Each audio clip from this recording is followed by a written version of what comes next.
Praise lord. వందనాలండి. ఎలా ఉన్నారు? అందరూ బాగున్నారా? దేవుని నామానికి స్తోత్రాలు. దేవుని వాక్యాన్ని వినటానికి వచ్చిన ధన్యులను మీకందరికీ దేవుని నామంలో శుభాభివందనాలు తెలియజేస్తున్నాను. ప్రియులారా, దేవుని వాక్యం వింటూ ఎంతగానో దీవించబడుతున్నట్లుగా మీరు అందిస్తున్న సమాచారమును బట్టి దేవునికి కృతజ్ఞతలు చెల్లిస్తున్నాను. దేవుని కృప వల్ల 23 పాఠాలు ముగించటానికి దేవుడు కృప చూపించాడు. ఈ 24వ పాఠంలోనికి మీరు వచ్చినందుకు దేవునికి స్తుతులు. మీ అందరికీ నా శుభాశిస్సులు తెలియజేస్తున్నాను. మీ అందరి నిమిత్తం అనుదినము నేను ప్రార్థిస్తున్నాను. ప్రియులారా, మీ అనుదిన ప్రార్థనలో నన్ను కూడా జ్ఞాపకం చేసుకోనండి. ఎంతో వ్యయప్రయాసలతో ఈ యొక్క కార్యక్రమాన్ని మీ ముందుకు తెస్తున్న దైవదాసుల కుటుంబాన్ని బట్టి కూడా మీరు ప్రార్థించాలని నేను మీకు నా విన్నపాన్ని తెలియజేస్తున్నాను. ప్రియులారా, ఇది నా వాక్య భాగము 24వ పాఠము మత్తయి సువార్త 13వ అధ్యాయము 17వ వచనం. మత్తయి సువార్త 13వ అధ్యాయము 17వ వచనాన్ని చదువుతున్నాను. అయితే మీ కన్నులు చూచుచున్నవి గనుక అవి ధన్యములైనవి, మీ చెవులు వినుచున్నవి గనుక అవి ధన్యములైనవి. మత్తయి సువార్త 13వ అధ్యాయము 16వ వచనం.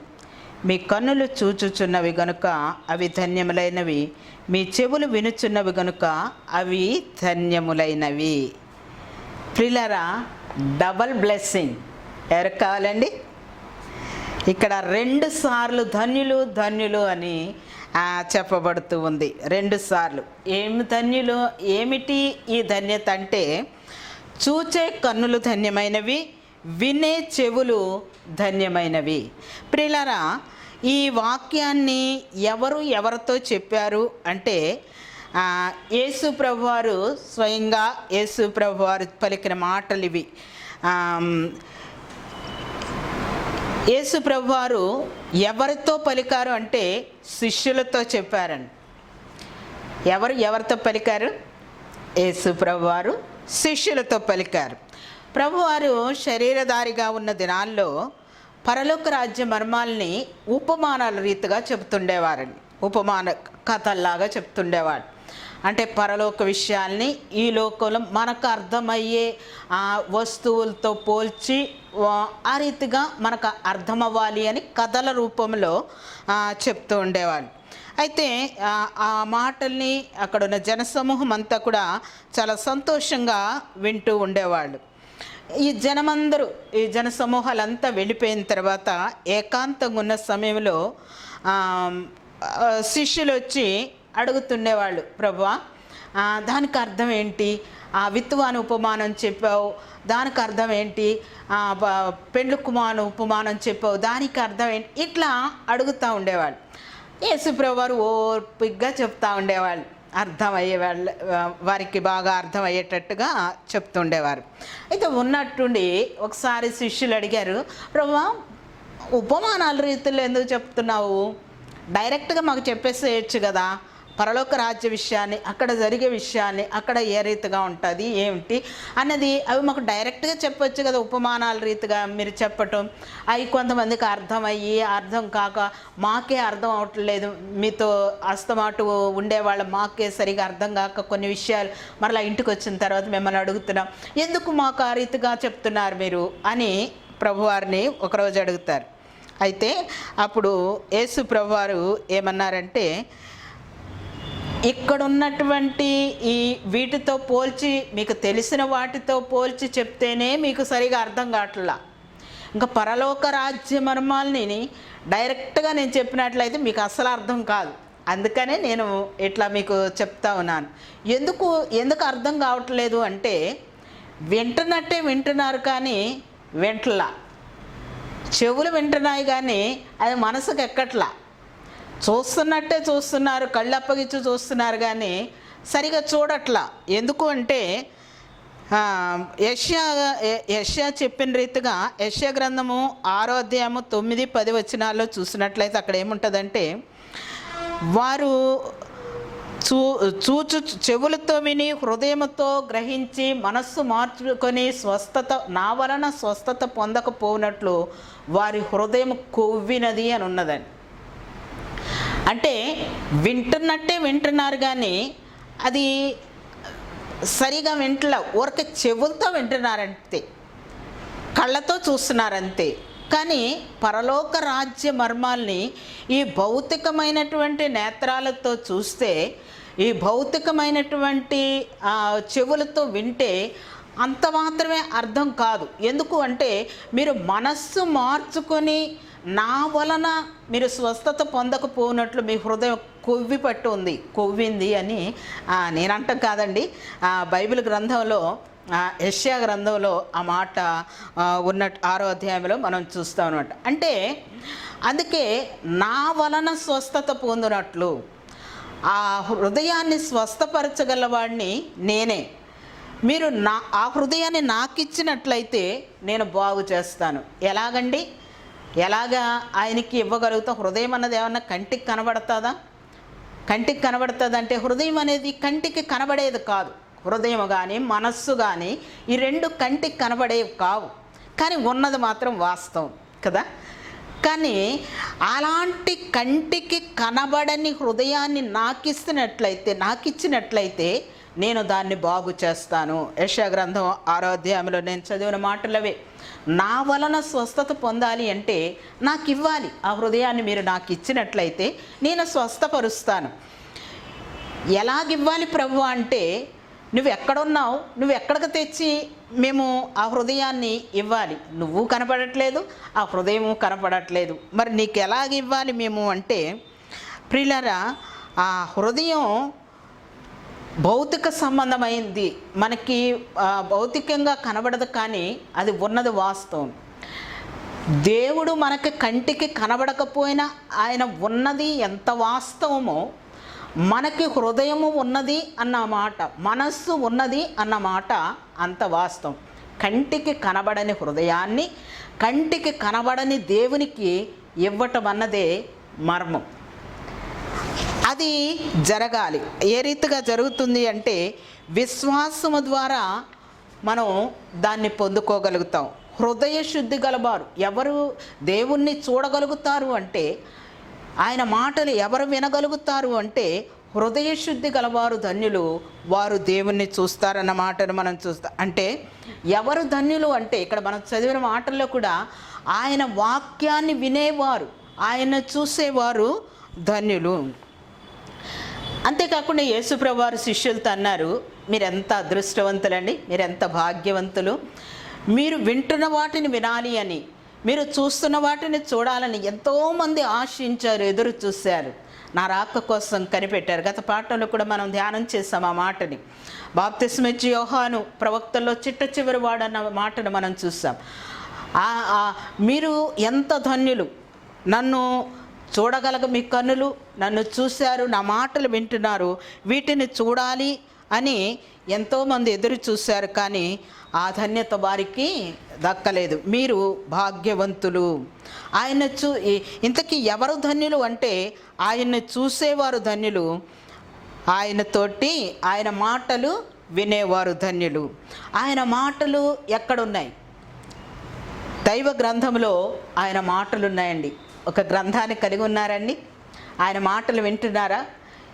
ఆ మాటల్లో వాక్యమై ఉన్న దేవుడు, యోహాను సువార్త 1వ అధ్యాయంలో ఉంటుంది కదా, ఆ వాక్యము శరీరధారిగా మన మధ్య నివసించాడు. ఆ వాక్యమే శరీరము దాల్చిందండి. ఈ వాక్యాన్ని చూసినట్లయితే దేవుని చూసినట్టు, ఆ వాక్యాన్ని విన్నట్లయితే మనం ధన్యులమైనట్లు. దేవుని వాక్యాన్ని వినేవాళ్ళు, దేవుని వాక్యాన్ని చదివేవారు, దేవుణ్ణి చూసేవారు ధన్యులు అన్న మాటని మనం చూస్తున్నాం. ప్రియులారా, ఈ యొక్క బైబిల్ గ్రంథ సారాంశం ఏమిటి అంటే, దేవుని మాటలు వినాలి, దేవుణ్ణి చూడాలి. దేవుని మాటలన్నా దేవుడన్నా వాక్యము కాబట్టి వాక్యాన్ని మనము విశ్వసించాలి. అంతేగాని భౌతికమైనటువంటి నేత్రాలతో దేవుడు నాకు చూపించు అని అడిగితే అది బుద్ధిహీనత అని వాక్యం సెలవిస్తూ ఉంది. దేవుడు కంటికి భౌతికమైనటువంటి నేత్రాలకి కనబడేవాడు కాదు.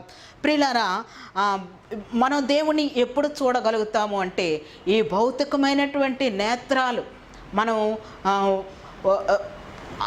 ఆత్మీయ ఈ భౌతికమైన నేత్రాలని మనం దేవునికి అప్పగించి ఆత్మీయ నేత్రాలను తెరిచినప్పుడు మాత్రమే దేవుణ్ణి చూడగలుగుతాం. ఈ రీతిగా దేవుణ్ణి చూసినటువంటి ఒక వ్యక్తిని నేను జ్ఞాపకం చేయాలని ఇది నేను ఆశపడుతూ ఉన్నాను. ప్రియులారా, పూర్వం తార్సు అన్న ఒక పట్టణంలో ఒక యవనస్తుడు ఉండేవాడు.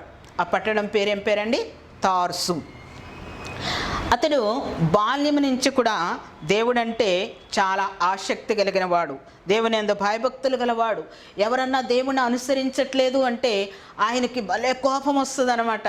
అలాంటి వాళ్ళని ఏం చేయటానికైనా వెనుకాడడు. యవనస్తుడు మంచి బాగా ఉన్నత విద్యను అభ్యసించిన వాడు.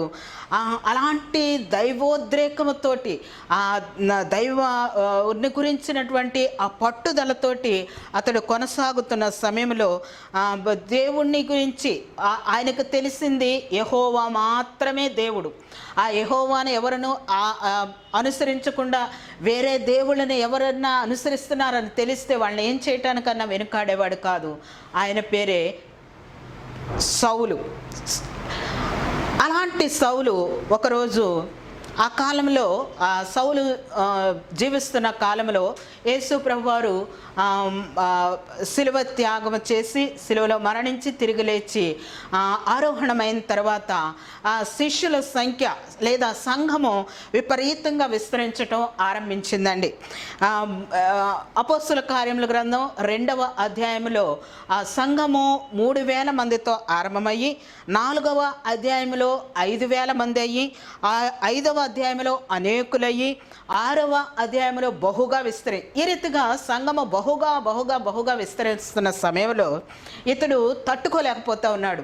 ఏంటి, యెహోవా దేవుడైతే ఇంకా యేసు అని ఇంకొక పేరు మీరు చెప్తున్నారేంది అని వారి మీద చాలా కోపంతో ద్వేషంతో రగిలిపోతూ అలాంటి వారిని చంపటానికి కూడా హింసించటానికి కూడా వెనుకాడకుండా తను ప్రయత్నం చేస్తున్న దినాల్లో పెద్దల దగ్గర సంఘంలో పెద్దల దగ్గర ఆ యొక్క తాకీదులు పొంది దమస్కు అన్న పట్టణంలో ఉన్న క్రైస్తవుల్ని హింసించటానికని బయలుదేరుతున్నప్పుడు ఆ దమస్కు గేటు దగ్గర యేసు ప్రభువారు ప్రత్యక్షమయ్యాడు. వెంటనే అతడు తన వాహనం మీద నుంచి కింద పడిపోయినప్పుడు అతడు కళ్ళు తెరవలేకపోతున్నాడు. కళ్ళు తెరిచినా కూడా కనపడట్లేదు అనమాట.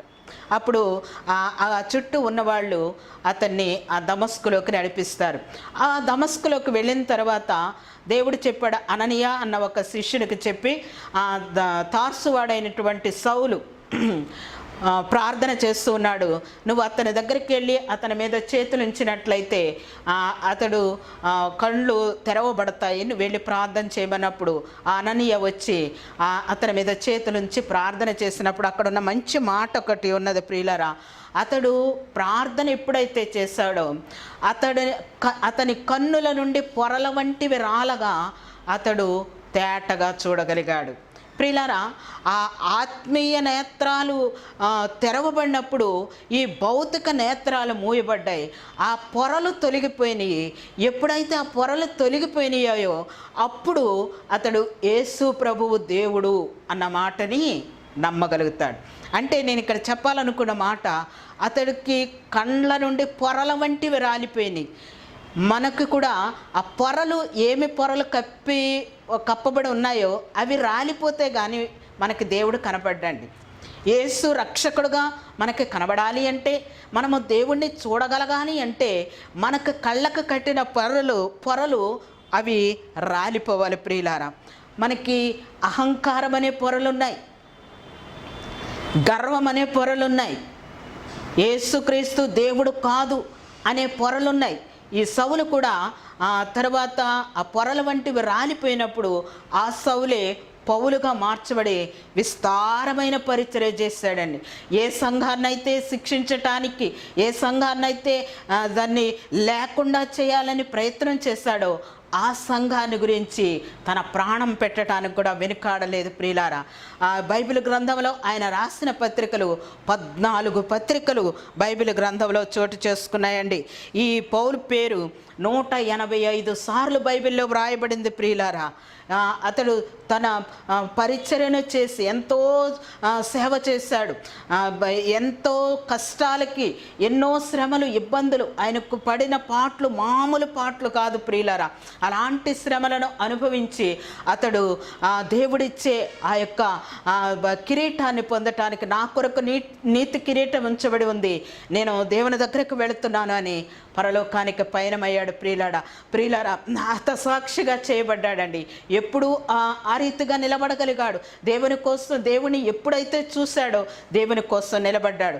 ఎప్పుడు దేవుణ్ణి చూశాడు అంటే ఆయన కన్నుల నుండి పొరలు రాలిపోయినప్పుడు దేవుణ్ణి చూడగలిగాడు. అలాంటి దేవుణ్ణి చూసే కన్నులు నీకున్నాయా ప్రియులారా? దేవుని మాటలు వింటమైతే వింటున్నాం, కానీ వాటిని ఆచరణలో పెట్టకపోతే అది వ్యర్థమన్న మాట చేత మనం హెచ్చరించబడ్డాం ప్రియులారా. మనం ఆత్మీయ నేత్రాలను తెరిచినప్పుడు, స్టెఫను రాళ్లతో కొట్టబడుతున్న పరిస్థితిలో అతడు తన ఆత్మీయ నేత్రాలను తెరిచాడు. యేసు ప్రభు వారిని సాక్షాత్తు చూడగలిగాడండి. అది ఆత్మీయ నేత్రాలు తెరవబట్టము అంటే. దేవుణ్ణి మనం చూసినట్లయితే దేవుని కోసం నిలవబడగలుగుతాం ప్రియులారా. దేవుడు మన పేరు జీవ గ్రంథంలో వ్రాయబడుతుంది. ఎప్పుడు అంటే ఆయన మనము చూసినప్పుడు, ఆయన వెంబడించినప్పుడు, మన కండ్లు తెరవబడినప్పుడు మాత్రమే, ఆయన విశ్వసించినప్పుడు, ఆయన మన హృదయంలోనికి చేర్చుకుంటే ఆయన మనకు నిత్య రాజ్యాన్ని ఇస్తాను అంటున్నాడు. ఆ జీవ గ్రంథంలో మన పేరు వ్రాయబడకపోయినట్లయితే, మనం ఎంత భక్తి చేసినప్పటికీ, ఎన్ని వాక్యాలు విన్నా, ఎంతసేపు మనం భక్తి కార్యాలు